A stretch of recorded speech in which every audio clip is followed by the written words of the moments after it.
feel free to press record whenever, because I mean the video is yours anyway. You can splice it up however you want, eh? So I just did.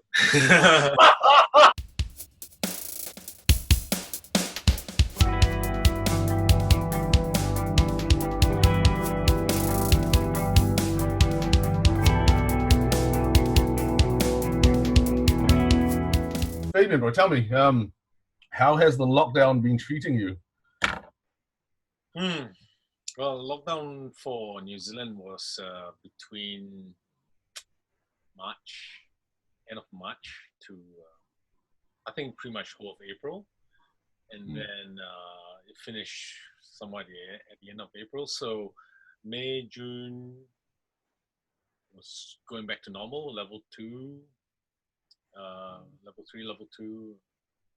Actually, now what's the status right now? Actually, it's a good question. But anyway, I think level 1, I believe. 2 months, two and a half months, maybe nearly 3 months of so-called normal again.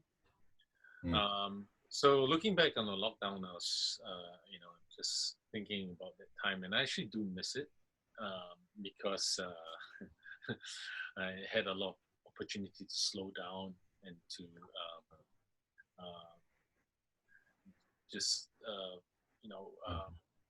connect with my immediate surroundings, which was home, basically. I had a good bunch of people that I was living with. That's nice. So it's relatively peaceful. Enjoyed working from home, but also knowing that there was a limited amount of headway I could have been doing in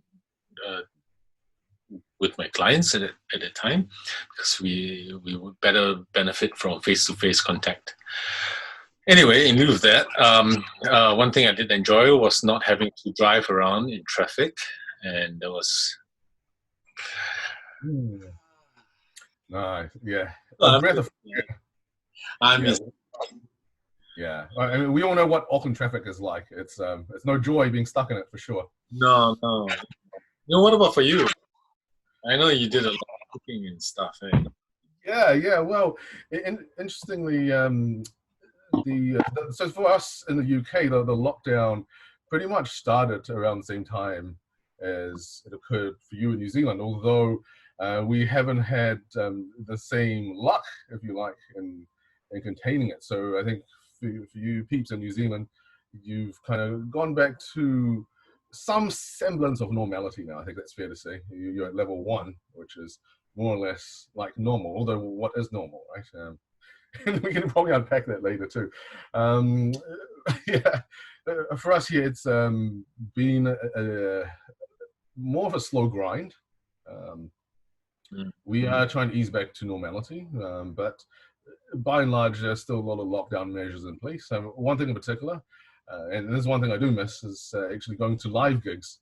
And we just heard actually the other day that it might very well be the case that there will be no gigs or festivals until the year 2022. So that's 2 years of no live music for music aficionados like ourselves. I think we're going to have to find other things to indulge in, like maybe more cooking, for example. Yeah, so that's certainly something I've been indulging in during my time with the lockdown. I found myself having a lot more personal time. What about yourself, Fabian? Well, what have you found yourself kind of exploring or indulging in during your lockdown? During lockdown, I was, apart from work, I did enjoy a lot of my own time on my headphones. Enjoying audiobooks. I'll pretty much be in my own little world and just fill my head up with good information. They're all non-fiction books. Learning everything from how nature works, the human mind, and stuff like that. Things about psychology, really interesting for me. And also really listening to some books. I think that was important, because sometimes you take away stuff differently the second time round, or even the third time round. Yeah, I think you might notice when you watch a movie, sometimes the second time round, and be like, how come I didn't see that? Yeah, absolutely. Yeah. So yeah, no, it was actually quite a good time, and but one thing I think to do with the topic is, dealing with a lot of people with mental health issues. It was interesting to see the, the, the the consequence of the lockdown and how it evolved, at least with the 11, 12 clients that I have that I work on a regular basis with, how they have coped and the differences that they um, had experienced, with regards to the same sort of conditions that have been placed all throughout society. In this case, the lockdown. Right, interesting. So what have you noticed in terms of the impact of COVID on mental health of your clients? Are there, for example, certain patterns or common themes that you find emerging, perhaps? Yeah. So with a lot of the mental health patients, clients, I suppose not supposed to say patients, clients, clients that we have, maybe those who are quite highly educated, um, they tend to get a bit slowed down because of the medication anyway. A lot of them started to feel a little bit more. Oh, another thing is a lot of them are socially secluded, so they are quite isolated in effect. So the isolation didn't actually really affect them as much. They were like, "Oh, suddenly I'm justified in my social isolation," which is like, I finally feel normal, Yes. at least for the beginning parts. And of course, different people had different reactions throughout, and but finally, yeah, they did. Some of them did get a bit over it, because it's just a long time to have mandatory lockdown. But initially, they were like relieved, like, oh, the world's coming down to my level. I feel like I'm normal again, which was really interesting because for mental health, uh, non-government organization, we didn't expect that even. It was just like a completely unforeseen consequence of that, which was nice for a while. Like, okay, the clients are feeling better. Not all of them. There are a few of them that had increased anxiety, especially those who required to be around people to maintain some sort of distraction. So previously, I talked about those who are isolated anyway. That's one category.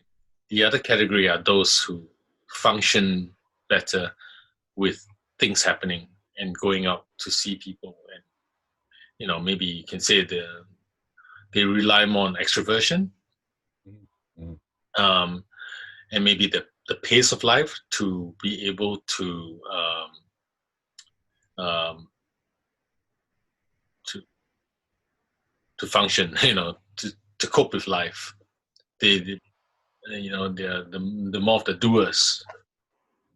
Yeah. Um, yeah, those people, I felt maybe struggle a little bit more because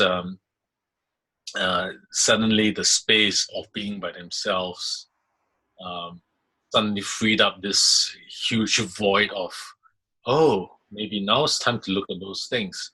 And those things are necessarily the things that you want to actually confront. And that's why, for the majority of them, uh, having some sort of distraction, i.e., work, a very good, legitimate distraction, um, yeah, they had to confront with all those like inner demons, so to speak. Without Yes. the adequate support of people around them knowing how to deal with that, then they get overwhelmed by that.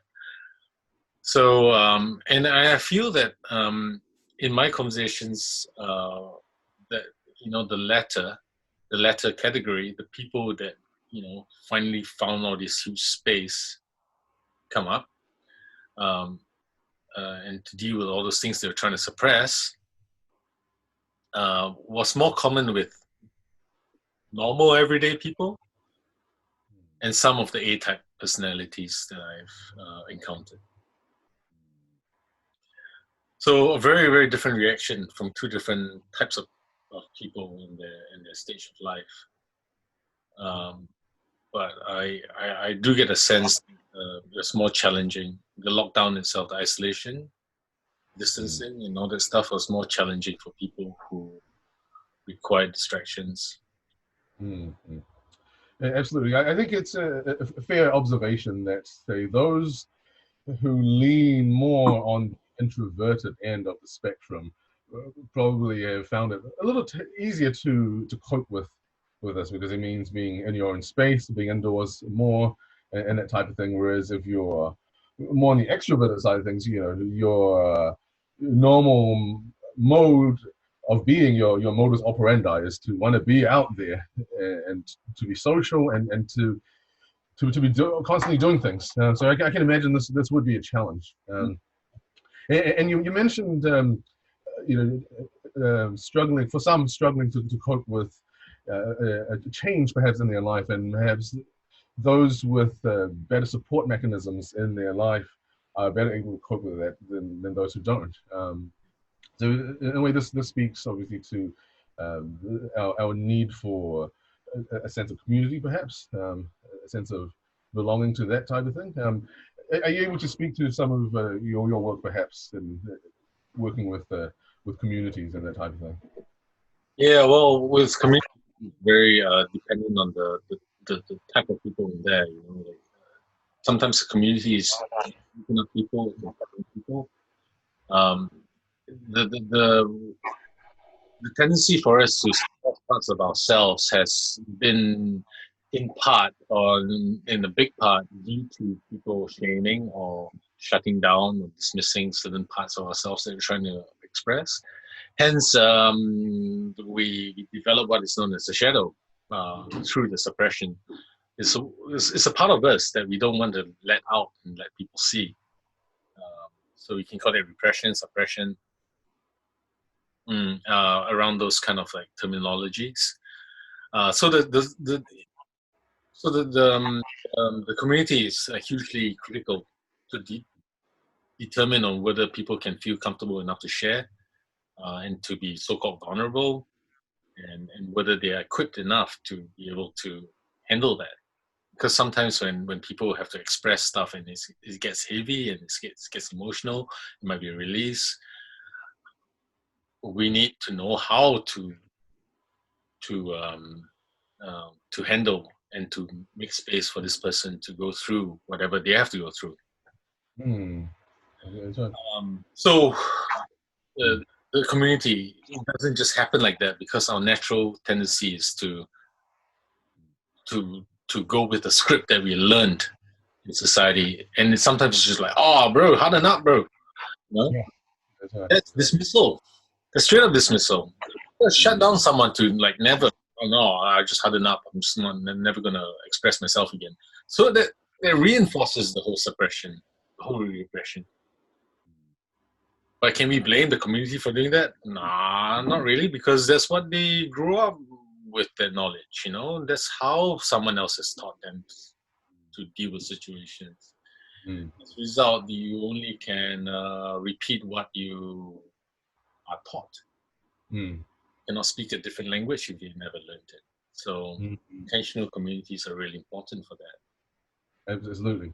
Yeah. And I guess this speaks to the importance of resilience. So I guess in your experience, at what point does, say, and I'm not sure if this is necessarily a fine line, but is there a point perhaps where, you know, individual resilience ends and the community needs to step in? So at what point does toughness, if you like, on a personal basis, act as a barrier to say mental health crises and so forth?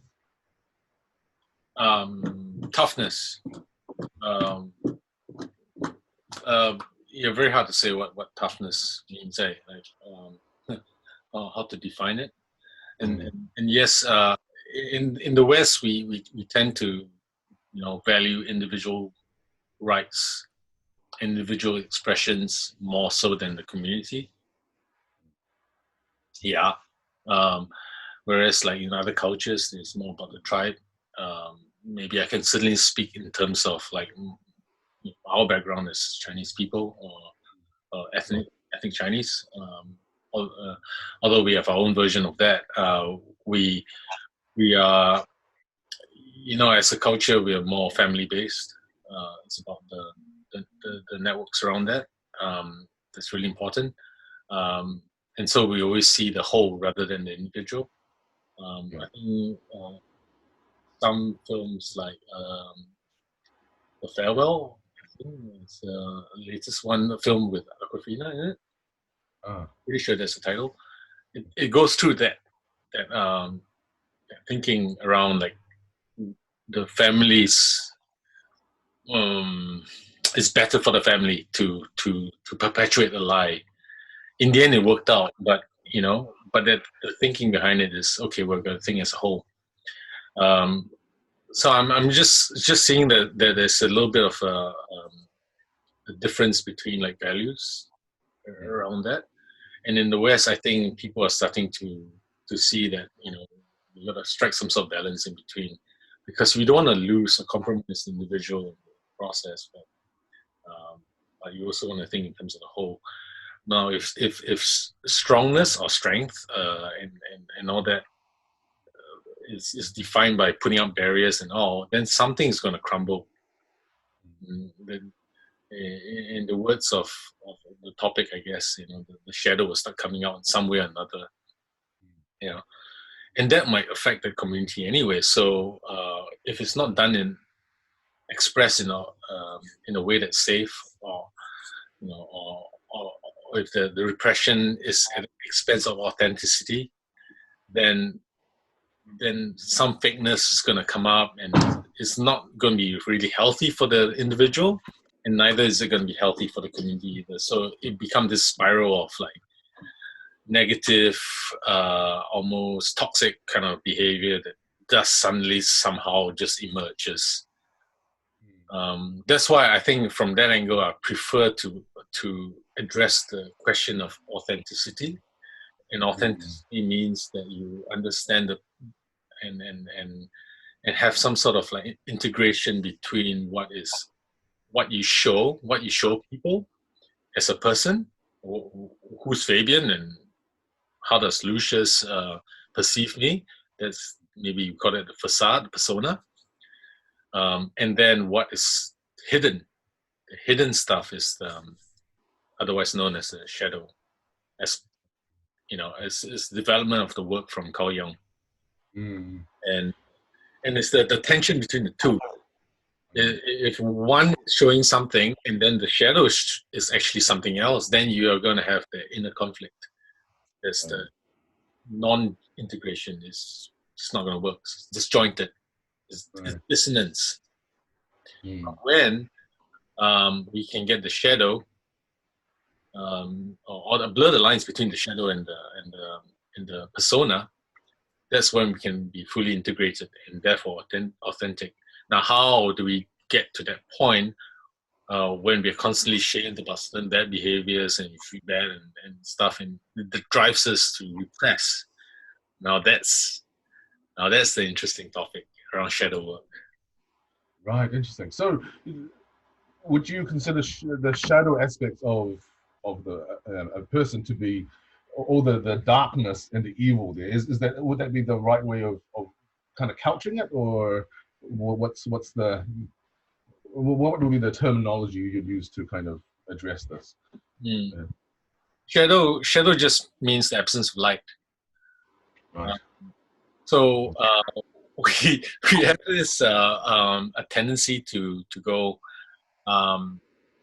what's not of the light must be evil, or we bring in the religious kind of concept around like good and bad. Yes. Which is one paradigm of viewing, like putting morality in that. So we mix that in, we put it into the mix. Then we have the tendency to, especially in the post-religious world, we tend to go, okay, well, whatever you're repressing has to be repressed because it's bad. and therefore we have to shame it and shut it down. Whether it's like a sexual urge, or like people talk about closet homosexuals, for example. Closet is a repression, a shutdown, because by the definition in religious terms, some religions, they say that homosexuality is bad and evil. So therefore, the homosexual urges of someone who's experiencing that as a natural way of expressing would come to conflict with that, and as a result, it might come out in whatever form. Like, for example, sexual repression is a good example. It comes up in extreme forms because the shadow has to come out. It has to express. So it comes out in a way that is like, oh my gosh, it's like, what's happening? Like some brutal S&M sort of thing. Not to say that is bad, or not. It's more extreme than normal. But it finds a way to come out, and then we start to judge it again, like, oh, no, it's bad. Then forcing the more suppression, more repression, ultimately becoming very unhealthy, because when the more you suppress, the more energy you give to like a jack in the box who's trying to, like, there's a spring trying to push it up. The more energy you push it down, the harder you compress the spring. The potential energy, once you let go, it's going to go boing, straight up. And so we see the backlash of such a the unmanaged spring bouncing around, and that's something that makes it quite complicated. So so maybe it will come up like something evil, like demonic.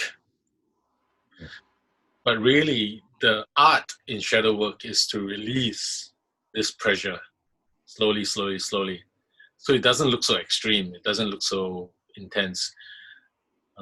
By the way, it doesn't also need to be something like morally bad. Say, for example, with a male condition, we are taught to be hard and strong. But as men, we can have a really caring nature, a loving, caring nature. But if all our guy friends say, "Oh, that's bad," or that's not manly of you, you should harden up, then we're going to repress that caring, loving nature to becomes a shadow. So that dynamic means that technically it's a good thing of being caring and nurturing, but it gets hidden in the shadow. Right. So by in essence, good things can become shadow as well. So then, can we judge it? Like, is shadow good or bad? I really don't think. Yeah. Well, then, how does one become aware of the shadow? Is it something that you're able to see in yourself, or is it something that you need others to relate back to you? Yeah. So I always, in the introductory work that I share with shadow work is I give the analogy of the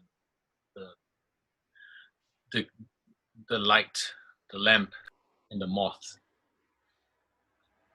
So from the spiritual context, we are always heading towards the light. We want to come to some sort of awareness and understanding. So we are like the moth. We are flying towards the light, fluttering around, Now, if you're flying towards the light, that means our eyes, we just so happen that our eyes are forward-looking. With our attention on the light, we can never really see the shadow that we cast at the back of ourselves. In fact, the closer we fly to the light without a certain good awareness of the shadow, the shadow gets bigger and bigger and bigger because it casts a bigger shadow. Now that's tricky, because now the shadow always exists. Oh, well, most of the time exists in our blind spot, because we are looking to fly to the light.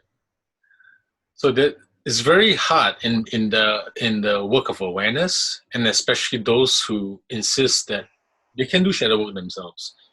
Sure, it's possible, but very, very hard. Because how do you do shadow work if you cannot see your own blind spot? So you kind of rely people, a supportive network, or a counselor, or someone who's involved in this work to be able to go, oh, I see the shadow there. So how about if I've introduced you to your blind spot and this is how it's coming through? Sometimes only when it's triage situations, you get good friends who come in with an intervention. Intervening because they'll be like, hey, hey friend, you're going down the wrong path because you don't see that you're going down the wrong path. So here am I telling you. Now that happens from time to time, really caring friends, and it takes a lot of effort and a lot of like risk, and sometimes you might lose friendships because of that. Interventions are pointing out blind spots.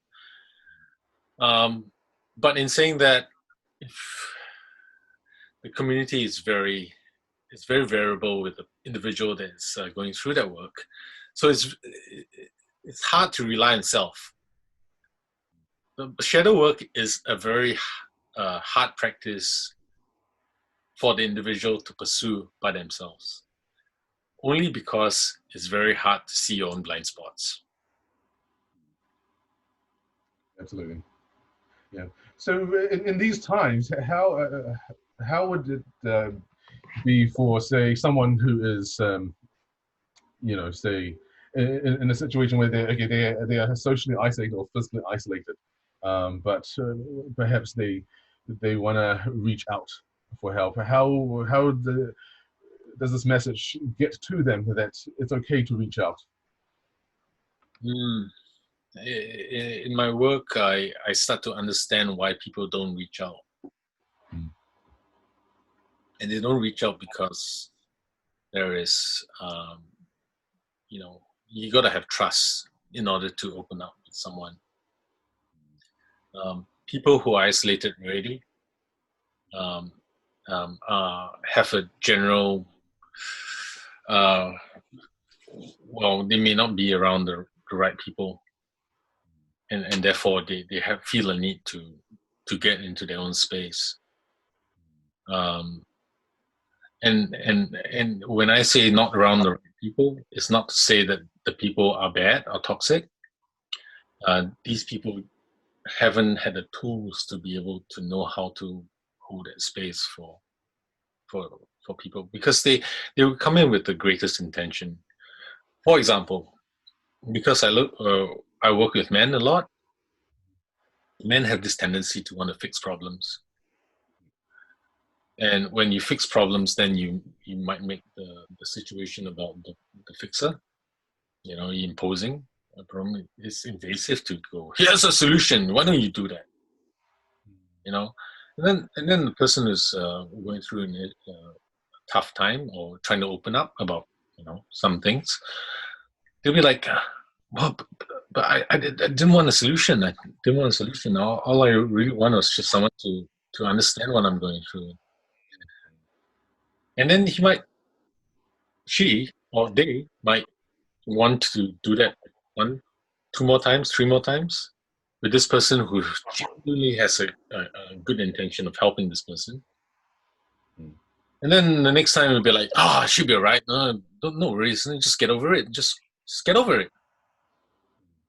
Once you hear that statement, suddenly you'll be like, but I can't get over it. So if I'm going to approach this person again, that person is going to go, why didn't you get over it? What, are you dumb? Or, or that feeling, the stories will start playing in your head. You're like, you won't feel safe with this person anymore. And you're like, if I go to this person, I'm going to feel more like a So they don't. And they stop. Yeah, that's an interesting point you raised, actually, that perhaps this is an issue for those working in, say, the mental health profession to look at. That perhaps our approach to mental illness has been perhaps a little erroneous for some time, that rather than treating illness as just a problem to be solved, and this is why, say, big pharma just treats the problem as something that can be solved with pills. You can throw pills at someone, and if they take it, then it absolves them or resolves their depression or whatever. But we realize that actually mental health isn't quite like that. It's not just a problem to be solved, but it's really a state of affairs, a condition to be understood. So I wonder what your thoughts are around shadow work. Is that your approach as well, that rather than just trying to solve it to treat it like a puzzle or problem, but rather to try and perhaps maybe take a step back and understand it better? Yeah. So there needs to be an understanding around the repressed side of ourselves in the profession. One thing as a professional is to build that trust and the rapport with someone first, but also in the end, a part of the trust is also for the practitioner to trust the person that they're working with, that they can come to their own realizations too. Is probably most effective, that the person that they're working with comes up with their own solutions. It's even more empowering that they actually have control over their lives. And it is very hard for like counselors and all to not propose solutions, impose, try to solve things. But that's disempowering. It's a coaching method. This is a coaching method. To ask the right questions is more important. In coaching, we direct questions in a very specific way. How does this impact you? What are the reasons that not what are the reasons, but what are the factors that prevents you from doing something? And then how, what, when, where. But we don't ask why as much. Why needs to be a little bit more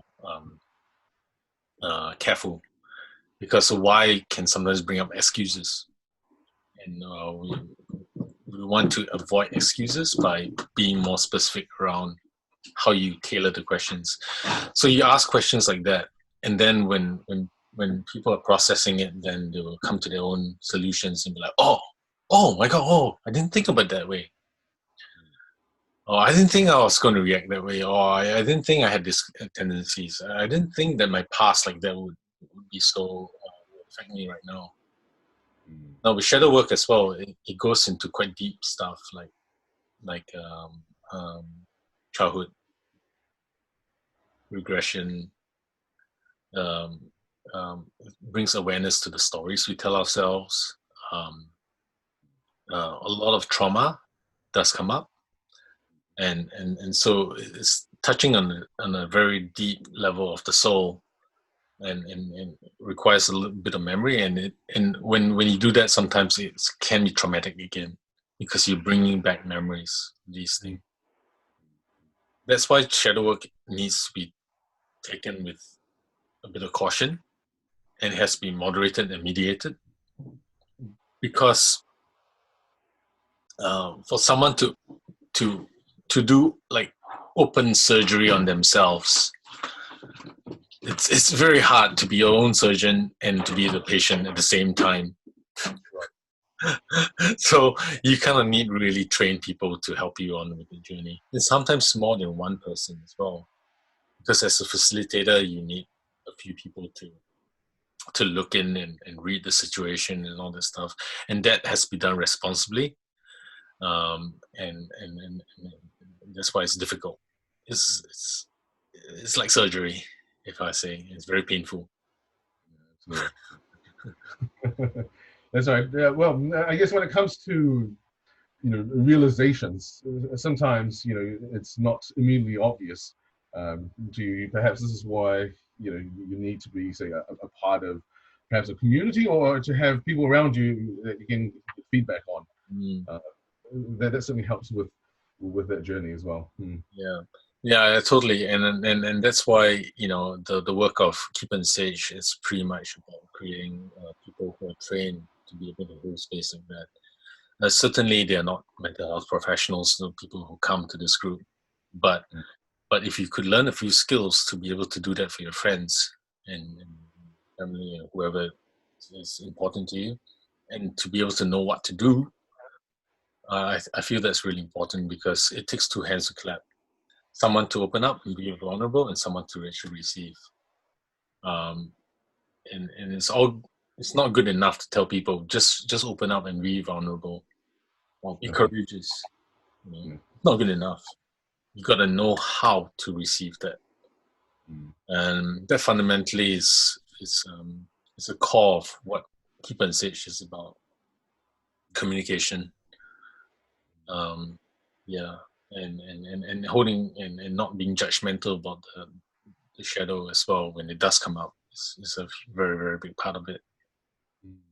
Yeah, this is really interesting. You make this point because I think it would be fair to say that for some people, perhaps, the idea of being vulnerable is associated with weakness. And obviously there is a desire not to be weak or to appear to be weak, and therefore there is this resistance to that. So would you say that maybe this type of resistance is a part of the shadow aspect of the self?